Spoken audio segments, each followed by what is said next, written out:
This is Courtney with LPHJ Kitchen, and my son Lane and I are going to share with you one of our very favorite family recipes.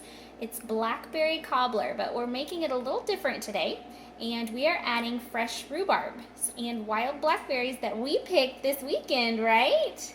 Yes. Okay, so this is a family recipe, and I hope you enjoy it. To make our wild blackberry and rhubarb cobbler pie, you need my mom's never fail pie crust recipe. And as the name suggests, this is the best pie crust recipe we found. I've tweaked it just a little bit to fit our dietary needs to make it gluten-free, but there are other things that you can do to make it dairy-free or even paleo-friendly if you need to.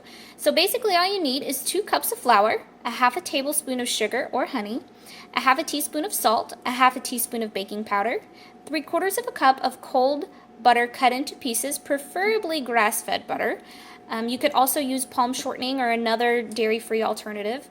You'll need 1 egg. You'll also need a half a tablespoon of vinegar and a 1/4 cup of lukewarm water.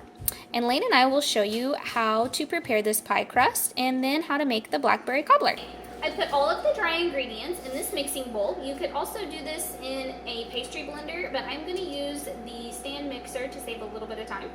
And I've also got my wet ingredients in this little coffee mug. This mug was the same mug that my mom used to teach me how to make this pie crust. And I've got 1 small egg, a half a tablespoon of apple cider vinegar, and a 1/4 cup of lukewarm water. And all I'm going to do is mix this together so that it's well blended.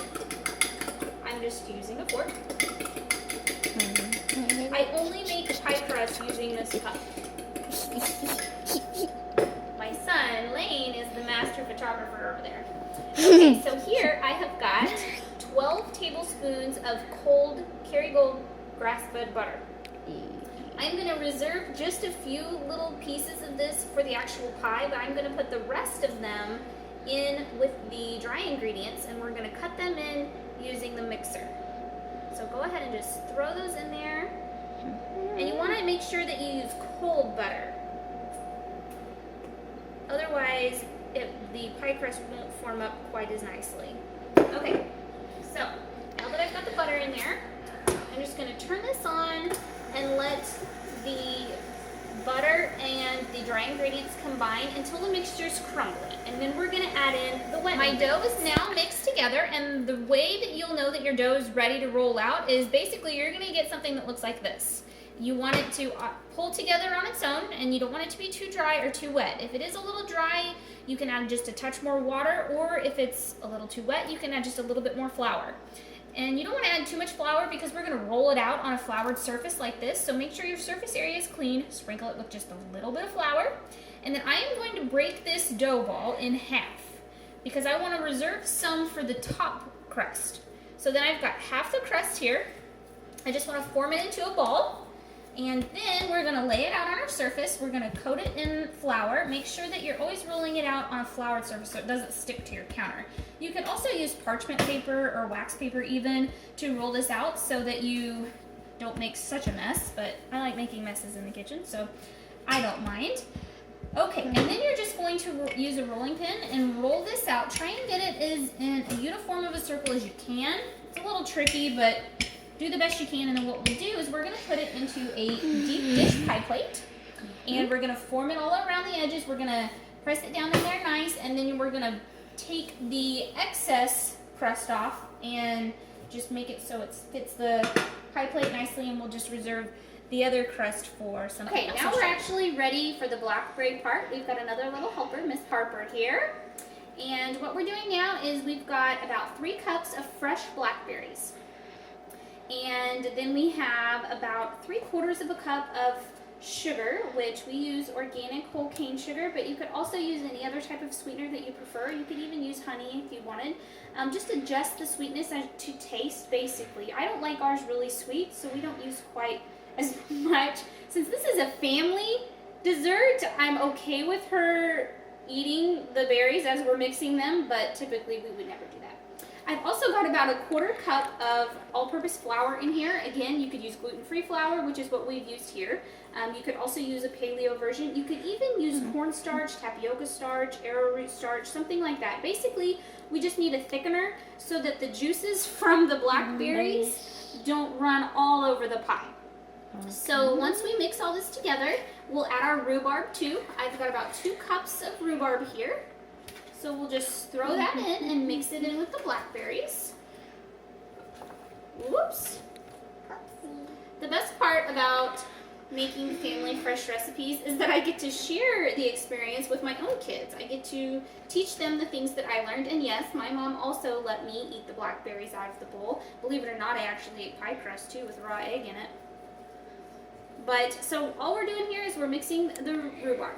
Now there are different kinds of rhubarb. Some are more tart than others. This version that we have here is pretty tart. That's why I went ahead with a 3/4 cup of sugar. If I was just using blackberries, which I would use about 5 cups instead of 3 if it was just blackberries, then I wouldn't use quite as much sugar. So again, you'll just have to determine what you prefer as far as taste.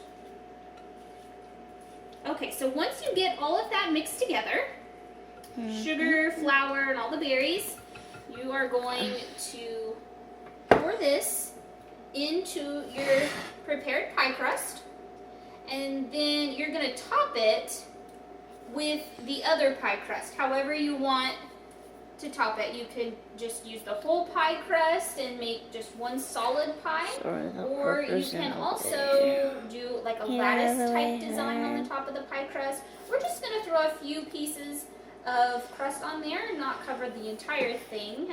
We'll let the kids do some sort of little design and see how that goes. So this will reduce down some, so you may need a smaller pie pan, but once you get your berries in there, you'll kind of be able to tell how many you'll have. These are small berries, so they'll reduce. Here is our finished pie that's getting ready to go into the oven. What we decided to do is we rolled out that other half of the pie crust and we cut it into heart shapes. So now all you have to do is you just need to score it a little bit. Also, before you put the top of the pie crust on there, you'll want to put those few little tablespoons of butter. It's about 3. Just cut them into small pieces and put them underneath the pie crust so that they can bake just a little bit longer. Again, if you're going dairy-free, you can use an alternative like palm shortening. You just want it to be cold still. Okay, so you've scored your little hearts here. Now I've got in my cup, I've just got a dash of almond milk. You could also use regular cow's milk or whatever other milk you want. And then I'm just going to carefully brush the tops of our pie here with a little bit of milk. This gives it a little bit of a crisp to the top of the crust. And when you score the pie crust, it helps give it a little bit of, it allows the steam to escape a little bit, and basically that will keep it from bubbling. Which honestly, if it bubbles, it's okay. It's still going to taste great, but it might just not quite look as pretty as you'd hoped. So, okay, you've got a little bit of milk dabbed on there. Now, this is ready to go in the oven, and you're going to want to bake it at 350 degrees for about 50 minutes. You don't want your pie crust, the top of the pie crust, to brown too quickly. So if it starts to do that, you can always cover it with foil, or even if you just want to cover the edges, you could just do a little bit around the edges to keep it from burning. So kind of keep an eye on it, and your juices should bubble up quite a bit, but once you remove it from the oven, it's going to cool for a few minutes, about 10 to 15, and that will give it time to set up again, the juices from the berries. So it shouldn't be too juicy, but if it is, I'm sure it will still taste wonderful. So bake it for about 50 minutes or so, and just keep an eye on it.